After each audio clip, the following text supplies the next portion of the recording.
નડિયાદના સંતરામ મંદિરમાં પોષી પૂર્ણિમાનો અનેરો મહિમા છે। આ દિવસે બોર પૂનમ તરીકે પણ ઓળખાય છે। શતક પૂર્વે સંતરામ મહારાજના આશીર્વાદથી એક અબોલ બાળક બોલતું થઈ જતા તેની માતાએ બોરની ઉછામણી કરી હતી। જે પરંપરા મુજબ દર પોષી પૂર્ણિમાએ માતા પિતા પોતાની યથાશક્તિ મુજબ પોતાના બાળક માટે બોરની ઉછામણી કરે છે, જેને લઈ આજે શહેર ઉપરાંત દેશ વિદેશમાંથી શ્રદ્ધાળુઓ બોરની ઉછામણી કરવા માટે નડિયાદના સંતરામ મંદિરમાં આવી પહોંચ્યા હતા।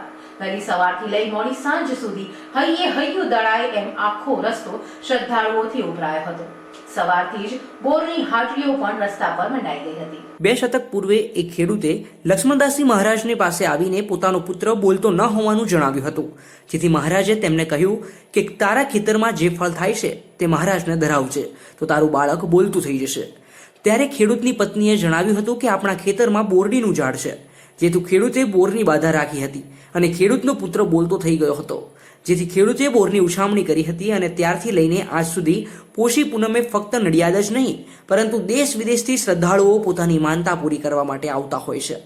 તારીખ 21મી જાન્યુઆરીએ પોષી પૂનમ હોય લગભગ 8 ટન જેટલા બોર મંદિરમાં ઉછાળવામાં આવે છે। આજે સવારથી માંડીને સાંજ સુધી શ્રદ્ધાળુઓએ જય મહારાજના નાદ સાથે બોરની ઉછામણી કરી હતી। સવારથી જ બસ સ્ટેન્ડથી લઈને પારસ સર્કલ સુધીના માર્ગ પર ટ્રાફિકની સમસ્યા સર્જાઈ। જોકે નડિયાદ પોલીસના સ્ટાફ દ્વારા પૂરતી તકેદારી લઈને શ્રદ્ધાળુઓને અવગડ ન પડે તેની તકેદારી રખાઈ હતી। પોષી પૂનમ એટલે બોર પૂનમ, શતકોથી ઉજવાતો આ ઉત્સવ નડિયાદ સહિત સમગ્ર દેશ વિદેશમાં રહેતા સંતરામ મહારાજના ભક્તો માટે આસ્થારૂપ છે। પોતાના બાળકને બોલતું કરવા માટે વાલીઓ બોરની ઉછામણી કરતા હોય, વેપારીઓ પણ અગાઉથી જ બોરની આયાત કરી લેતા હોય છે।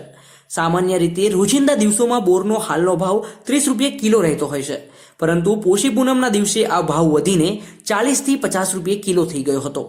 શ્રદ્ધાળુઓએ પણ પોતાની માનતા પૂરી કરવા માટે હોંશભેર બોરની ખરીદી કરીને ઉછામણી કરી હતી।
નડિયાદની અંદર લોકો આવે છે। આજે ખૂબ મોટી સંખ્યામાં અહીંયા લોકો જોવા મળે છે અને હું બી ઈચ્છું છું કે જે બાળકોને જે મોટા લોકો બોલી નથી શકતા એ બી જલ્દી બોલતા થઈ જાય।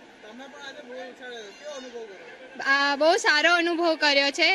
નાના બાળકો જે નથી બોલી શકતા એમના માટે જ અહીંયા આવે છે, એટલે ઘણું સારું લાગે છે કે આપણા લીધે કોઈ બીજા બી બોલી શકે।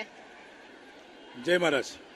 પ્રાતઃસ્મરણ યોગીરાજ અવધૂત શ્રી સંતરામ મહારાજના પટ શિષ્ય પરમ પૂજ્ય લક્ષ્મણદાસજી મહારાજની પાસે એક ખેડૂત ભક્તે આવી અને પોતાની એક દુઃખની વાત વ્યક્ત કરી કે મારું બાળક જન્મથી બોલતું નથી।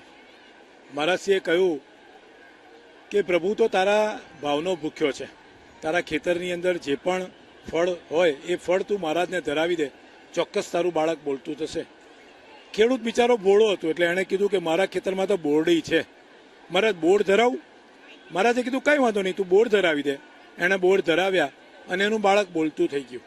ત્યારથી લગભગ 175 વર્ષથી આ પરંપરા ચાલી આવે છે કે પોતાનું બાળક બોલતું ન હોય, તોતડું બોલતું હોય તો મહારાજની સન્મુખ આવી અને બાધા માનવામાં આવે તો બાળક બોલતું થઈ જાય છે અને પોતાની બાધાને પૂર્ણ કરવા માટે ભક્તો આવી અને બોર ઉછાળતા હોય છે. પોષ મહિનાની આ પૂનમને બોર પૂનમ તરીકે પણ ઓળખવામાં આવે છે.